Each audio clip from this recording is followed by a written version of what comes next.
দর্শক, আমি ফয়সাল হাবিব আপনাদের স্বাগত জানাচ্ছি ক্রিক ফ্রেন্ডসির ফেসবুক পেজ এবং ইউটিউব চ্যানেলে। অনেকদিন পর আপনাদের সাথে কথা বলতে আসলাম এবং I am happy finally we meet again.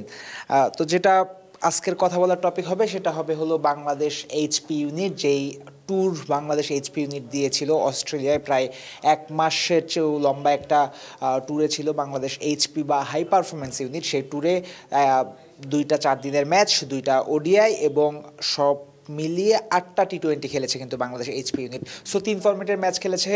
2টা যে 4 দিনের ম্যাচ ছিল সেখানে একটা এইচপি জিতেছে, একটা হেরেছে। ওডিআইতেও একটা জিতেছে, একটা হেরেছে এবং 9 দলের টি20 টুর্নামেন্টে এইচপি কিন্তু রানার্স আপ হয়েছে, অর্থাৎ ফাইনালে গিয়ে এইচপি হেরে গেছে।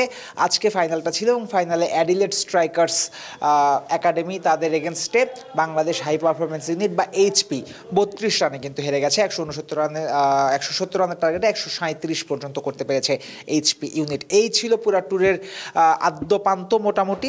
ট্যুরে বাংলাদেশের ছেলেরা কেমন খেলেছে বা বাংলাদেশের ছেলেরা কি রেজাল্ট অ্যাচিভ করেছে সেটা আপনাদের অল্প মধ্যে বলে দিলাম। বাকি এই ট্যুর নিয়ে আরও কিছু ডিটেলস আলোচনা করব, সেই লক্ষ্যে আসলে আপনাদের সামনে এখানে এসে বসা। বিশেষ করে এই ট্যুর ঘিরে এই পুরো ট্যুরটা 3 ফরম্যাটের এই ম্যাচ এবং এই ট্যুর আয়োজন ঘিরে মোট 5টা পয়েন্ট নিয়ে আমি 6টা পয়েন্ট, 5টা ভালো পয়েন্ট, একটা খারাপ পয়েন্ট, মোট 6টা পয়েন্ট নিয়ে কথা বলবো। যেই 6 পয়েন্টের শুরুতে কিন্তু প্রশংসা পাবে বিসিবি। 1 নম্বর পয়েন্টেই থাকছে যে প্রশংসা পাবে বিসিবি। এইচপির এই টুর্নামেন্টটা, এই ট্যুরটা, এই সফরটা আয়োজন করার জন্য বিসিবি কিন্তু একটা প্রশংসা পাবেই। কারণ এই ট্যুরের পুরো খরচটা আমরা যতদূর জানতে পেরেছি বিসিবি নিজের ফান্ড থেকে পুরো খরচটা করছে এবং এই খরচ করে ক্রিকেটারদের ম্যাচ খেলার যে একটা ব্যবস্থা করতে পেরেছে বিসিবি, এটার জন্য বিসিবির থ্যাঙ্কসটা পাবে। আমি যতদূর জানি অস্ট্রেলিয়ার নর্দার্ন টেরিটরির রাজধানী ডারউইন, ওই নর্দার্ন টেরিটরির সাথে পাকিস্তান ক্রিকেট বোর্ডের একটা চুক্তির মতো আছে। গতবারও পাকিস্তান শাহিনস এই নর্দার্ন টেরিটরিতে খেলতে গেছিল। তারা গতবারও টি20 টুর্নামেন্ট এবং ওডিআই ম্যাচ খেলেছে এবং এবারও পাকিস্তান শাহিনস অর্থাৎ পাকিস্তানের যেটা এ দল তারা গিয়েছিল এই ট্যুরে, যেই ট্যুরে এইচপি গিয়েছিল সেই ট্যুরে পাকিস্তান শাহিনসের দলও গিয়েছিল। অর্থাৎ এবার পাকিস্তানের সাথে বাংলাদেশও ডারউইনের নর্দার্ন টেরিটরির ওই ক্রিকেট বোর্ডের সাথে চুক্তি করে তাদের 2টা দল পাঠিয়েছে, যার ফলে এইচপি কিন্তু বেশ লাভবান হয়েছে। এই যে ক্রিকেটাররা আকবর আলী বলুন বা রাকিবুল বলুন, এরা 2020-এর পর থেকে এইচপি ইউনিটের সাথে আছে কিন্তু খুব বেশি ইন্টারন্যাশনাল মানের ম্যাচ খেলার সুযোগ তারা পাচ্ছিল না। সেক্ষেত্রে এইচপির এই ট্যুরটা খুবই ইম্পর্টেন্ট একটা ট্যুর ছিল। সাম্প্রতিক সময়ে পাকিস্তান ক্রিকেট বোর্ডের সাথে বিসিবির এই যে কোলাবোরেশনটা, এটা আমরা অন্যান্য ক্ষেত্রেও দেখতে পাচ্ছি। বাংলাদেশের সামগ্রিক অবস্থা কিছুটা খারাপ হওয়ায় পাকিস্তান ক্রিকেট বোর্ড বাংলাদেশ দলকে আগেভাগে পাকিস্তানের আতিথেয়তা দিয়েছিল যেন বাংলাদেশের ক্রিকেটাররা ঠিকঠাক মতো প্র্যাকটিস করতে পারে।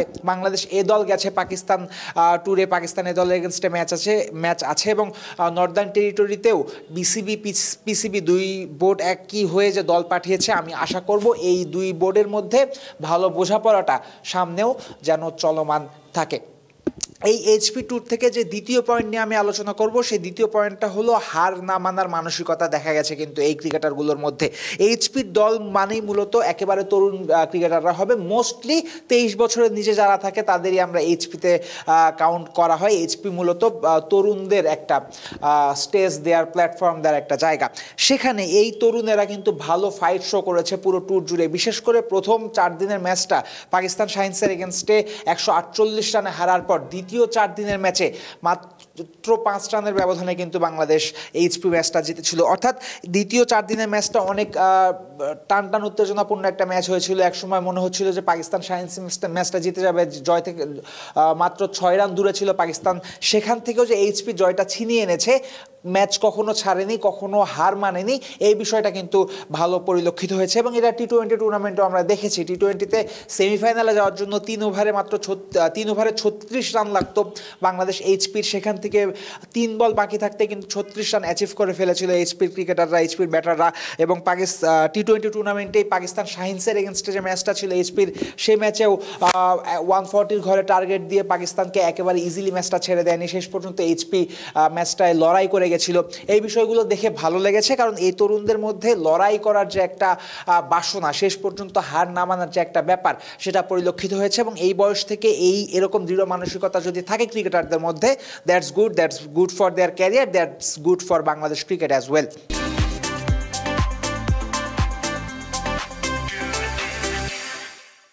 এই ট্যুর থেকে তৃতীয় যে পয়েন্ট বা তৃতীয় যে একটা জিনিস আমরা অ্যাচিভ করতে পেরেছি সেটা হলো এক্স ফ্যাক্টর আছে এমন ক্রিকেটারের খোঁজ।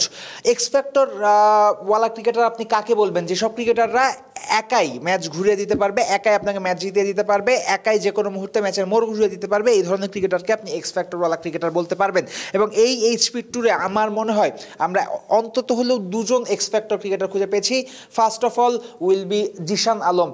প্রত্যেক T20 টুর্নামেন্টে বিশেষ করে জিশান প্রত্যেকটা ম্যাচে ভালো একটা শুরু কিন্তু এনে দিয়েছেন এবং একটা ম্যাচ ছিল 125 বা 26 রান টার্গেট ছিল এসপির, সেখানে জিশান একাই আসলে 50+ রান করে ম্যাচ জিতে দিয়েছেন। অন্যান্য ম্যাক্সিমাম ম্যাচে প্রায় 140 150 স্ট্রাইক রেটে ব্যাটিং করেছেন। যেই ক্রিকেটারটা মাত্র আন্ডার-19 লেভেল থেকে উঠে এসেছে, এইচপির হয়ে অস্ট্রেলিয়া ট্যুরে গেছে, সেখানে গিয়েও নির্ভীকভাবে যেভাবে ব্যাটিং করেছে জিশান এবং যেমন স্ট্রাইক রেট সে বজিয়ে রেখেছে এবং ঠিক যেমন ধারাবাহিকতা জিশান দেখিয়েছে, আপনি ভাবতেই পারেন জিশান একজন এক্স ফ্যাক্টর ক্রিকেটার হিসেবে বেরিয়ে এলেন এই টুর্নামেন্ট থেকে।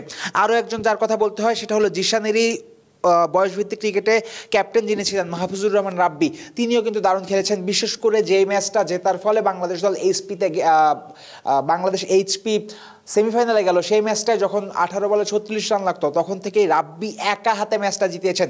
এই ধরনের একা হাতে ম্যাচ ফিনিশ করে আপনাকে জেতাতে পারবেন এই ধরনের ক্রিকেটার যেহেতু বাংলাদেশ ক্রিকেটে খুবই কম, সেক্ষেত্রে এক্স ফ্যাক্টর হিসেবে আপনি রাব্বিকেও ধরতে পারেন যিনি ম্যাচের মোড় ঘুরিয়ে দেওয়ার সামর্থ্য রাখেন। এবং আরও একজনের কথা না বললেই নয়, তিনি হলেন পারভেজ হোসেন ইমন। ইমন যদিও বাংলাদেশ ন্যাশনাল টিমে অলরেডি একটা ম্যাচ খেলেছেন, বাট এরপরেও খুব বেশি সুযোগ ইমন পাননি।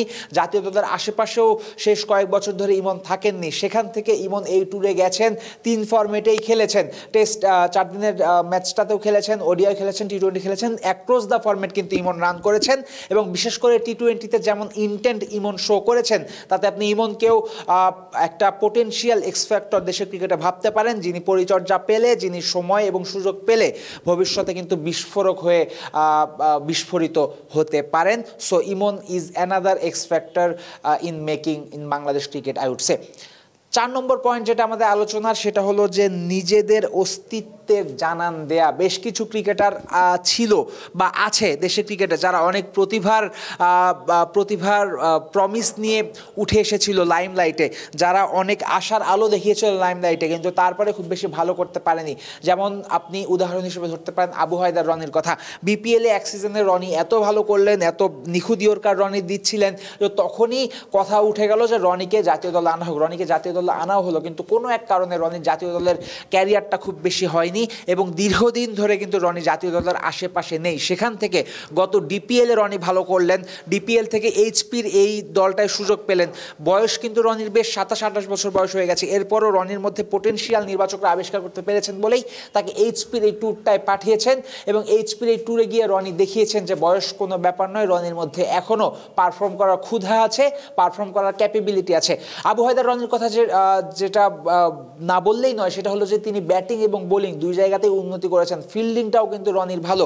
আমরা যে একজন পেস বোলার খুঁজি যিনি ব্যাটিংটাও মোটামুটি পারেন, সেখানে কিন্তু আমরা রনিকে ভালো মতোই কনসিডার করতে পারি এবং জাতীয় দল থেকে ছিটকে যাওয়া দীর্ঘদিন পরে হলেও রনি ফাইনালি জানান দিলেন একটা ইন্টারন্যাশনাল লেভেলে, একটা বাইরের দেশে গিয়ে এইচপির হয়ে মোটামুটি ভালো মানেরই পারফর্ম করে রনি চিৎকার করে জানান দিলেন তিনি এখনও ফুরিয়ে যাননি, তার অস্তিত্ব এখনও ফুরিয়ে যায়নি। এবং আরও একজন ক্রিকেটার যার স্ট্রাগল রনির মতো এতটা লম্বা নয়, কিন্তু যাকে নিয়ে অনেক কথাবার্তা হয়েছিল, সেটা হলো আকবর আলী।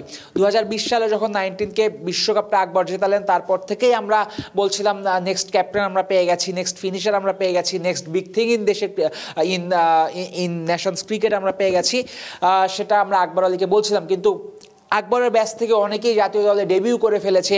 আকবরের অধীনে খেলা শরীফুল বাংলাদেশ জাতীয় দলের 3 ফরম্যাটে এখন অনিবার্য চয়েস হয়ে গেছে। সেখানে আকবরের এখনও পর্যন্ত জাতীয় দলে ডেবিউটা কিন্তু আকবর হয়নি, কিন্তু আকবর কখনো হারিয়েও যাননি। আকবর যখন যেখানে সুযোগ পেয়েছেন সেখানে কাজে লাগিয়েছেন এবং এই ট্যুরটাতেও বিশেষ করে 9 দলের যে T20 টুর্নামেন্ট ছিল সেখানে আকবরকে ক্যাপ্টেন্সির দায়িত্ব দেওয়া হয়েছে এবং ক্যাপ্টেন্সির সাথে সাথে আকবর কিন্তু ব্যাটিংটাও ভালো করেছেন। সুতরাং আকবরও এই ইন্টারন্যাশনাল সেমিফাইনাল লেভেলে একবার ভালো পারফর্ম করে আমার মনে হয় জানান দিলেন, নির্বাচকদের একটা মেসেজ দিলেন যে আমিও এখনও ভালো মতোই টিকে আছি, আমার অস্তিত্ব খুব ভালো মতোই মজবুতভাবেই টিকে আছে এবং আমি আমার মধ্যে এখনও সেই ক্যাপ্টেন্সি ক্যাপাবিলিটিটাও আছে, আমি আমার মধ্যে ভালো একটা ব্যাটিং সত্তাও আছে। So I am so happy for Akbar and Rony যে আলটিমেটলি এই দুজনই বড় একটা মোটামুটি একটা বড় মঞ্চে গিয়ে ভালো পারফর্ম কিন্তু করতে পেরেছেন। নম্বর 5 যেটা এই ট্যুর থেকে আমাদের পাওনা সেটা হলো যে পেস বিপ্লব সেটা চলমান আছে এবং আমরা তরুণ অনেক কয়েকটা নতুন নতুন নাম পেলাম যাদের আমরা কনসিডারেশনে আনতে পারবো। পেস বিপ্লব কীভাবে চলমান আছে? পেস বিপ্লব চলমান আছে রিপন মণ্ডলের হাত ধরে। রিপন মণ্ডল, আমি যদি ভুল না হই তাহলে এই টুর্নামেন্টে বাংলাদেশ এইচপি দল যতগুলো ম্যাচ খেলেছে প্রত্যেকটা ম্যাচই রিপন কিন্তু খেলেছেন, 2টা 4 দিনের ম্যাচ, 2টা ওডিআই এবং এরপরে 8টা কিন্তু টি20, সবগুলো ম্যাচে রিপন খেলেছেন। আমি যদি ভুল না হই মাঝে 2-1টা ম্যাচ হয়তো বা এদিক ওদিক হতে পারে, but most of the matches কিন্তু রিপন মণ্ডল খেলেছেন এবং রিপনের পারফরমেন্স ছিল একেবারে চমৎকার। বিশেষ করে 2টা টেস্টে, 2টা 4 দিনের ম্যাচে 2 ম্যাচে 9টা উইকেট সম্ভবত নিয়েছিলেন রিপন মণ্ডল। এরপর ওডিআইতেও ভালো করেছেন, টি20তেও তিনি সেমিফাইনালেও 3টা উইকেট নিয়েছেন এবং বেশ প্রায় প্রত্যেকটা ম্যাচে উইকেট কিন্তু পেয়েছেন রিপন মণ্ডল। এবং রিপনের যে হাইট, যে বাউন্সে তিনি বল করেন, যে পেসে তিনি বল করেন এবং এরকম লম্বা একটা বিদেশ ট্যুর, 1-1.5 মাসের একটা ট্যুরের টানা খেলে যাওয়া, এটা কিন্তু রিপনের ফিটনেসেরও একটা ভালো ফিটনেস যে আছে তারও পরিচয় দেয়। সুতরাং পেস বিপ্লব এখনও থেমে যায়নি, রিপন হতে পারেন বাংলাদেশ পেস বোলিংয়ের পরের কাণ্ডারি। এবং রিপন ছাড়াও আমরা বেশ কিছু নতুন নতুন নাম কিন্তু পেয়েছি যাদের অন্তত এরকম এইচপি এ দল কিংবা টি20তে বাংলাদেশ জাতীয় দলের হয়ে আপনি কনসিডার করতে পারেন। এখানে বেশ কয়েকটা নাম আসবে। জিশান আলম, তার নামটা অবশ্যই আসবে, তিনি অনেক পরিচর্যা এখনও ডিজার্ভ করেন, পরিচর্যা পেলে জিশান আলম বাংলাদেশ দলের জন্য একজন অ্যাসেট হতে পারেন। পারভেজ হোসেন ইমনের নামটা অবশ্যই আসবে, রিপন মণ্ডলের নাম আসবে, মাহফুজুর রাব্বির নাম আসবে যিনি একজন এক্সপেক্টর হতে পারেন যদি পরিচর্যা পান। তারপর রাকিবুল, তিনিও ভালো স্পিন বোলিং করেছেন এবং আকবর আলী, তার নামও আসবে। সো আমরা এই একটা ট্যুর থেকে বেশ কয়েকজন পোটেনশিয়াল টি20 ক্রিকেটার কিন্তু আমরা পেয়ে গেছি। এদের আমরা আলাদা একটা ইউনিট করে ট্রেনিং যদি দিতে পারি তাহলে পোটেনশিয়াল টি20 ক্রিকেটার আমরা পেতে পারি ফর 2026 টি20 ওয়ার্ল্ড কাপ। 5টা ভালো পয়েন্ট বলা হয়ে গেছে, একটা খারাপ পয়েন্টের কথা বলেছিলাম। খারাপ পয়েন্ট যেটা আক্ষেপ ছিল এই ট্যুরটা থেকে, অবশ্যই সব কিছু তো পরিপূর্ণ হতে পারে না, একটা আক্ষেপ থেকেই গেছে। সেই আক্ষেপের নাম আমি দিয়েছি হতাশার কালো মেঘ।